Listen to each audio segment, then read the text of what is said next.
A very good morning all of you. आज का हमारा टॉपिक है R B Cattell factor analytic theory of personality.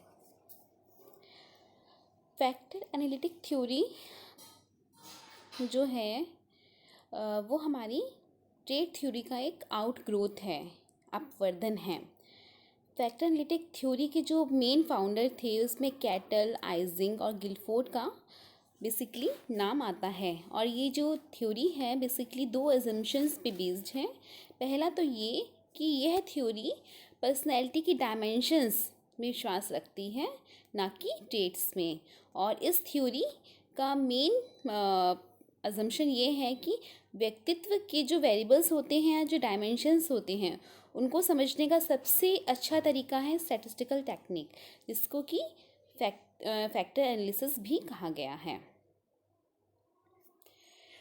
Icing, cattle और Guilford, इन तीनों ही मनोवैज्ञानिकों में कैटल की जो थ्योरी है उसको काफ़ी इफ़ेक्टिव और ऑब्जेक्टिव माना गया है। कैटल का व्यू पॉइंट था कि अगर हम व्यक्तित्व को सही से समझना चाहते हैं तो हमें उससे रिलेटेड सभी कॉन्सेप्ट को अच्छे से जानना ज़रूरी है। और इन कॉन्सेप्ट के अभाव में अगर हम इन कॉन्सेप्ट को नहीं समझते हैं तो हम व्यक्तित्व को नहीं समझ पाएंगे, पर्सनैलिटी को नहीं समझ पाएंगे। इन्होंने एक पर्सनैलिटी की बहुत ही अच्छी डेफिनेशन दी थी। इन्होंने कहा था personality is that which permits a prediction of what a person will do in a given situation. Personality is that which permits a prediction of what a person will do in a given situation. यानी कि व्यक्तित्व वह है जो यह prediction करता है या पूर्व कथन करता है कि किसी दी गई सिचुएशन में व्यक्ति क्या करेगा। और इन्होंने बताया था कि हमारी पर्सनैलिटी का मेन पर्पस यह निश्चित करना होता है कि किसी दी गई सिचुएशन में व्यक्ति किस तरह से व्यवहार करेगा, और इसके बारे में पहले से पता लगाया जा सके। ठीक है, तो हम किस तरह से बिहेवियर करेंगे अगर हम पहले से पता लगा ले रहे हैं तो ये हम अच्छे से किसी की पर्सनैलिटी को समझ पा रहे हैं। और इसके लिए उन्होंने पर्सन, सिचुएशन तथा इन दोनों के ही इंटरेक्शन को इम्पोर्टेंस दी है। और इसके लिए इन्होंने एक फॉर्मूला भी दिया था, R=F ब्रैकेट में P, S या S, P। यानी कि R यहाँ पे रिस्पॉन्स ऑफ द पर्सन हो गया, S यहाँ पे स्टिमुलस सिचुएशन और P हो गया पर्सनैलिटी। यानी कि जो हमारी पर्सनैलिटी है, पर्सनैलिटी और स्टिमुलस सिचुएशन के इंटरेक्शन के आधार पे हम यह प्रिडिक्शन कर सकते हैं कि पर्सन किसी दी गई सिचुएशन में कैसा रिस्पॉन्स करेगा। अब इनकी जो थ्योरी है उसको हमने चार पार्ट्स में डिवाइड किया है। Structure and dynamics of personality. Structure and dynamics of personality में हम कॉमन यूनिक ट्रेट जानेंगे, एबिलिटी, टेम्परामेंट, डायनेमिक ट्रेट को पढ़ेंगे। डायनेमिक ट्रेट में भी 3 हैं, अर्ग, सेंटिमेंट और एटीट्यूड। फिर हम सोर्स और सरफेस ट्रेट जानेंगे, और सरफेस ट्रेट में हम सोर्स ट्रेट में हम कॉन्स्टिट्यूशनल और एनवायरमेंटल मोड ट्रेट की बात करेंगे। फिर है सेकंड पार्ट में development of personality. Development of personality में infancy, childhood, adolescence, maturity, late maturity और ओल्ड एज के बारे में पढ़ेंगे। और मेजरमेंट ऑफ पर्सनैलिटी में हम एल, क्यू और OT डेटा के बारे में जानेंगे। और इसी के साथ साथ हम कुछ रिसर्च टेक्निक इन्होंने बताई थी, RPQ and differential R technique. और फिर बाद में हम इवैल्यूएशन की तरफ बढ़ेंगे। तो पहले पार्ट में हम बढ़ते हैं structure and dynamics of personality.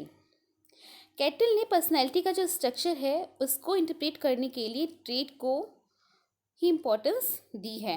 उन्होंने बताया कि वैसे बेसिकली तो ट्रेट का व्यक्ति के भीतर कोई रियल एग्जिस्टेंस नहीं होता, बल्कि इनका व्यू पॉइंट था कि ट्रेट व्यक्ति के बिहेवियर के, विशेषकर ओवर्ट बिहेवियर के ऑब्जेक्टिव ऑब्जर्वेशन से का एक हाइपोथेटिकल कॉन्स्ट्रक्ट होता है।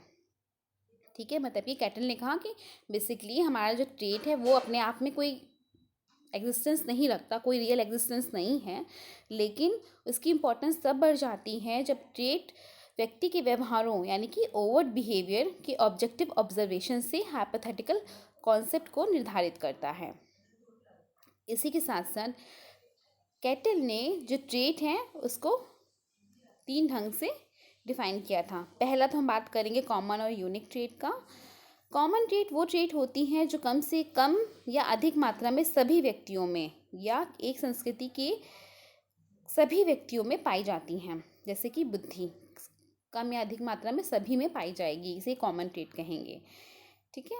ऐसे ही जब हम यूनिक ट्रेट की बात करते हैं तो यूनिक ट्रेट ऐसे ट्रेट्स होती हैं जो बहुत कम व्यक्तियों में, यानी कि एक आध व्यक्ति को छोड़कर किसी अन्य व्यक्तियों में ना पाई जाए, इसे हम यूनिक ट्रेट कहेंगे। जैसे कि और हाँ, यूनिक ट्रेट पे हमारे इंटरेस्ट और एटीट्यूड का प्रभाव देखने को मिलता है। जैसे किसी व्यक्ति को खुले आकाश में पक्षियों को उड़ते देखना पसंद है, किसी व्यक्ति को नंगे पाँव किसी सार्वजनिक स्थान में जाना पसंद है। जैसे कई लोग मंदिर नंगे पाँव ही जाते हैं। तो ये यूनिक ट्रेट्स हैं।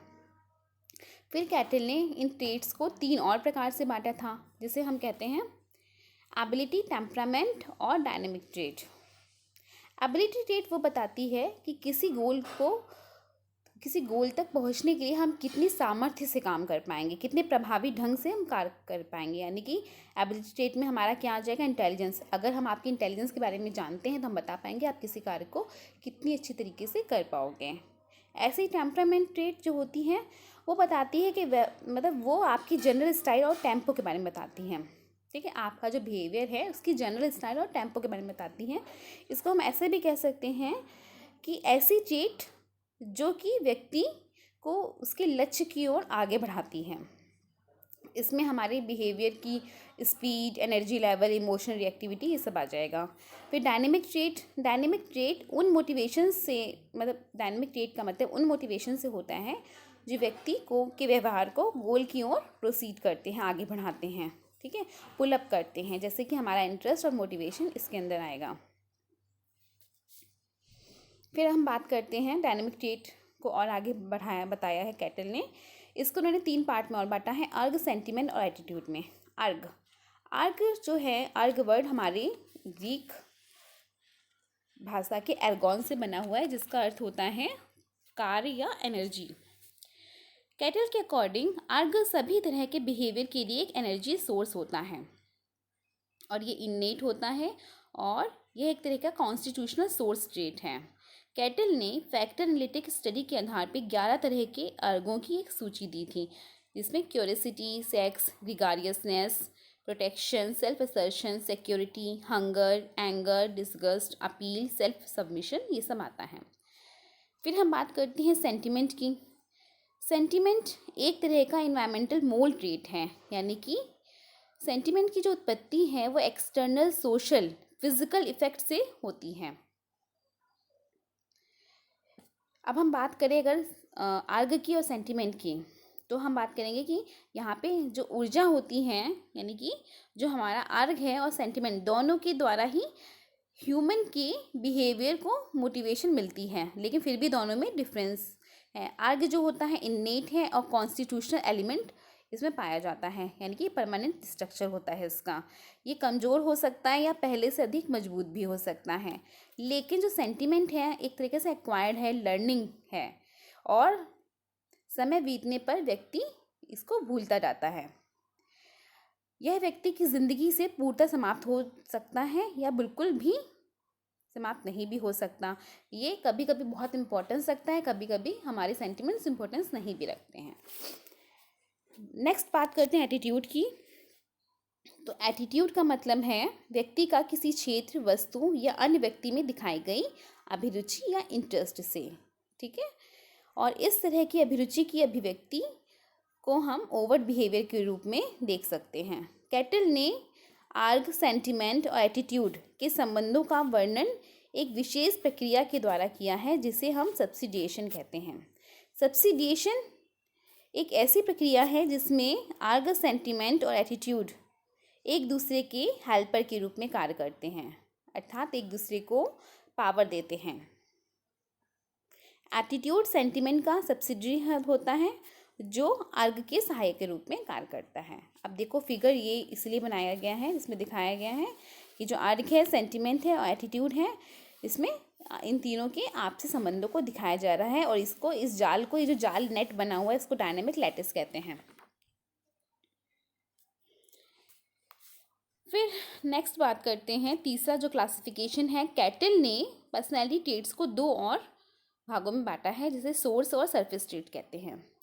सरफेस स्टेट्स बहुत ज़्यादा महत्वपूर्ण नहीं होती हैं और व्यक्तित्व के अध्ययन का एक उन्हें स्टार्टिंग पॉइंट ही कहा जा सकता है, और पर्सनैलिटी कैरेक्टरिस्टिक्स को समझने के लिए या पर्सनैलिटी को समझने के लिए कोई इम्पोर्टेंट रोल प्ले नहीं करती। सरफेस स्टेट्स पर्सनैलिटी कैरेक्टरिस्टिक्स का एक ऐसा सेट है जो आपस में कोरिलेट तो होता है, परंतु वो आपस में मिलके किसी फैक्टर को कंस्ट्रक्ट नहीं करते हैं। और ये जो ट्रेट्स होती हैं कम परमानेंट होती हैं, कम स्टेबल होती हैं, और पर्सनैलिटी को समझने में कोई इम्पॉर्टेंट रोल भी नहीं प्ले करती, लेकिन इस पर्सन के बिहेवियर का ऑब्जर्वेशन करने के बाद हम ऐसे ट्रेट्स के बारे में आसानी से बता सकते हैं कि किसी के अंदर कौन कौन सी सरफेस स्टेट पाई जा रही हैं। सोर्स स्टेट की बात करें तो सोर्स स्टेट क्या होंगी, सरफेस स्टेट से ज़्यादा परमानेंट होती हैं, स्टेबल होती हैं, बहुत इंपॉर्टेंस रखती हैं पर्सनैलिटी को समझने के लिए। ये एक तरीके के यूनिटी फैक्टर होते हैं और इससे पर्सन में एक स्पेसिफिक तरह के बिहेवियर की उत्पत्ति होती है। और कई तरह की जो सरफेस स्टेट्स होती हैं आपस में जब कोरिलेट होती हैं तो वो सोर्स स्टेट का निर्माण करती हैं, जैसे कि एंजाइटी, इनडिसीजन, इरेशनल फियर आपस में मिलके न्यूरोटिसिज्म जैसे सोर्स स्टेट को बनाती हैं। अब हम सोर्स स्टेट को फिर से दो भागों में बांटा गया है, कॉन्स्टिट्यूशनल ट्रेट और एनवायरमेंटल मोल्ड ट्रेट। कॉन्स्टिट्यूशनल जो ट्रेट होती हैं उसकी उत्पत्ति व्यक्ति की इंटरनल कंडीशन से होती हैं। ऐसी जो ट्रेट होती हैं उसमें ज़रूरी नहीं कि वो इन्नेट ही हों, परंतु उसमें कॉन्स्टिट्यूशन स्ट्रक्चर जो होता है वो ज़रूर पाया जाएगा। ऐसे जो एनवायरमेंटल मोल्ड ट्रेट होंगी वो ऐसी ट्रेट्स होती हैं जिनकी उत्पत्ति सोशल और फिजिकल एनवायरनमेंट की इफेक्ट से होती हैं। ऐसी ट्रेट्स व्यक्ति द्वारा एक्वायर या अर्जित किए जाते हैं और इससे उन्हीं तरह के अर्जित व्यवहारों की अभिव्यक्ति होती है, जैसे कि झोपड़ी में रहने वाले व्यक्ति का जो बिहेवियर होता है वो महल में रहने वाले व्यक्ति के बिहेवियर से डिफरेंट होता है। फिर कोई भी ट्रेट किस सीमा तक इन्वायरमेंट से और किस सीमा तक हमारी हेरिडिटी या बायोलॉजिकल फैक्टर से प्रभावित होती हैं, इसको डिफाइन करने के लिए कैटल ने मावा का कॉन्सेप्ट दिया था, मल्टीपल एब्स्ट्रैक्ट वेरिएंस एनालिसिस। ठीक है, मल्टीपल वेरिएंस एब्स्ट्रैक्ट एनालिसिस का कॉन्सेप्ट दिया था मावा।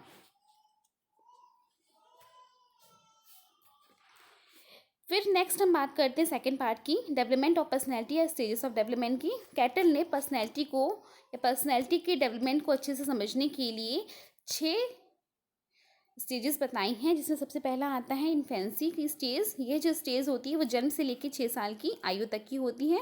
कैटल का व्यू पॉइंट था कि इस अवस्था में बच्चे अपने माता पिता एवं भाई बहनों के व्यवहार से बहुत अधिक प्रभावित होते हैं और टॉयलेट ट्रेनिंग से जो भी एक्सपीरियंसेस उनको मिलते हैं उससे उनकी पर्सनैलिटी का कंस्ट्रक्शन होता है, और इन इफ़ेक्ट की वजह से ही बच्चों में एक सोशल एटीट्यूड का निर्माण होता है। नेक्स्ट है हमारी चाइल्डहुड की जो स्टेज होती है। कैटल के अनुसार यह जो अवस्था होती है 6 से 14 साल की होती है। इस अवस्था में बच्चे माता पिता के प्रभावों से इंडिपेंडेंट होने लगते हैं, स्वतंत्र होने लगते हैं और अपने पीयर्स के साथ ज़्यादा क्लोजनेस बढ़ाने लगते हैं। कैटल ने इस अवस्था को कंसोलिडेशन की स्टेज कहा है, जिसमें चाइल्डहुड में विकसित मनोवृत्तियाँ अधिक ज़्यादा स्ट्रांग हो जाती हैं। नेक्स्ट है स्टेज ऑफ एडोलसेंस। कैटल ने के अनुसार जो एडोलसेंस की 14 साल की आयु से प्रारंभ होकर 23 साल तक की ये स्टेज होती है। इसे कैटल ने पर्सनैलिटी डेवलपमेंट की सबसे स्ट्रेसफुल ट्रबलसम स्टेज कहा है। इस अवस्था में drive for independence, self assertion और सेक्स आदि से संबंधित मेंटल कॉन्फ्लिक्ट बच्चे में या इंसान में पाया जाएगा। नेक्स्ट है हमारी स्टेज ऑफ मैच्योरिटी। कैटल के अनुसार यह जो अवस्था होती है 23 साल की आयु से 50 साल की आयु तक की होती हैं। यह अवधि अपने प्रारंभिक अवस्था में अधिकतर लोगों के लिए बहुत सुखमय होती हैं, बहुत व्यस्तपूर्ण होती हैं। एक तरह का एक प्रोडक्टिव टाइम पीरियड होता है ये, क्योंकि इसी अवस्था में अधिकतर इंसान होता है नौकरी पाता है, शादी ब्याह करता है, अपना परिवार स्थापित करता है और अपने लाइफ को एक स्टेबिलिटी देता है। इसी टाइम पीरियड में बच्चे के अंदर इमोशनल स्टेबिलिटी या इंसान के अंदर इमोशनल स्टेबिलिटी काफ़ी बढ़ जाती है। नेक्स्ट है stage of late maturity. Cattell के अनुसार यह जो स्टेज है वो 50 साल की आयु से स्टार्ट होकर 65 साल की आयु तक की होती हैं। इस अवस्था में व्यक्तित्व में इम्पॉर्टेंट फिजिकल, सोशल और साइकोलॉजिकल चेंजेस आते हैं और स्वास्थ्य जो उसकी हेल्थ है उसमें और इसकी जो एनर्जी होती है इंसान की, उसमें कमी आ जाती है और वह ये महसूस करने लगता है कि उसकी ज़िंदगी अब लगभग समाप्त होने वाली है।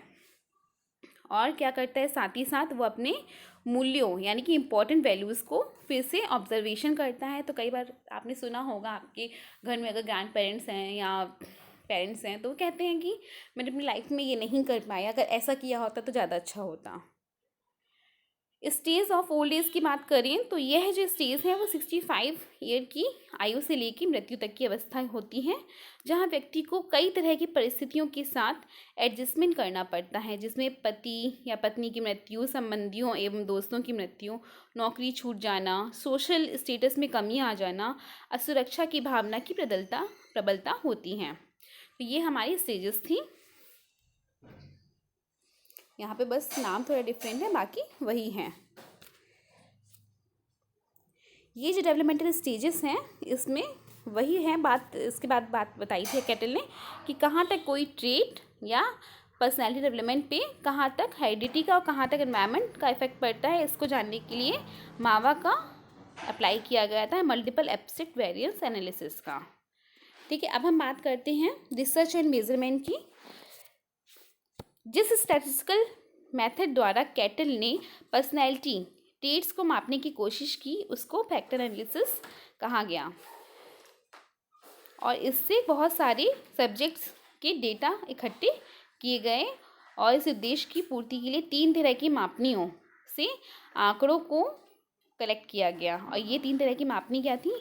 L data technique, Q data technique और T data technique. L data technique, इस टेक्निक में पर्सनैलिटी के बारे में जो भी डेटा तैयार किए जाते हैं वे व्यक्ति की ज़िंदगी की घटनाओं यानी कि लाइफ रिकॉर्ड पे बेस्ड होते हैं।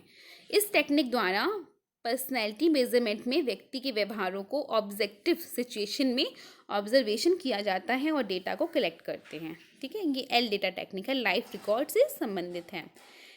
फिर है क्यू डेटा टेक्निक। इस टेक्निक में व्यक्तित्व को मापने के लिए क्वेश्चनायर का हम सहारा लेते हैं और क्वेश्चनायर में सम्मिलित किए गए प्रश्नों के उत्तरों के आधार पर हम डेटा को कलेक्ट करते हैं। सब्जेक्ट प्रश्नावली के प्रश्नों को स्वयं पढ़ता है, उसका उत्तर देते जाता है। ठीक है, और कैटल 16 पीएफ का यूज़ किया था। 16 पीएफ के बारे में और जानना हो तो आप मेरा एक वीडियो पढ़ा है मेरे चैनल पे, उसको देख सकते हो। फिर हम बात करते हैं ओटी या टी टेक्निक, डेटा टेक्निक की। इस टेक्निक में ऑब्जेक्टिव टेस्ट का प्रयोग करके आंकड़े तैयार किए जाते हैं और कैटल ने इस टेक्निक का उपयोग क्यू डेटा टेक्निक के दोषों को दूर करने के लिए किया था। कैटल के अनुसार ऑब्जेक्टिव टेस्ट से तात्पर्य ऐसे टेस्ट से होता है जिसमें ऐसी सिचुएशन होती हैं जहां सब्जेक्ट को यह पता नहीं होता है कि उसके द्वारा दिए गए उत्तरों में से उसके व्यक्तित्व के किस बिहेवियर या ट्रेट का मेजरमेंट हो रहा है। इसके लिए हम रोशाक टेस्ट या thematic perception test, word association test, ये सब टेस्ट, ये जो कि ऑब्जेक्टिव टेस्ट कहे जाते हैं, इनका सहारा लेते हैं।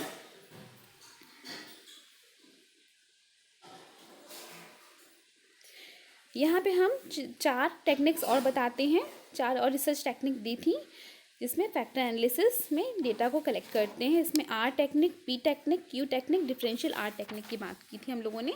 आर टेक्निक, इस टेक्निक में कुछ चुने गए एस्पेक्ट पे बहुत सारे व्यक्तियों को आपस में कंपेयर करते हैं और शोधकर्ता का मुख्य जो मेन इंटरेस्ट होता है यह जानना होता है कि जो व्यक्ति किसी एक पहलू पे अधिक स्कोर लाता है उसका प्राप्तांक दूसरे पहलू पर कैसा आता है। ठीक है, एक पे तो ज़्यादा आ रहा है पर दूसरे भी एस्पेक्ट पे ज़्यादा आ रहा है कि नहीं, ये आर टेक्निक का काम था।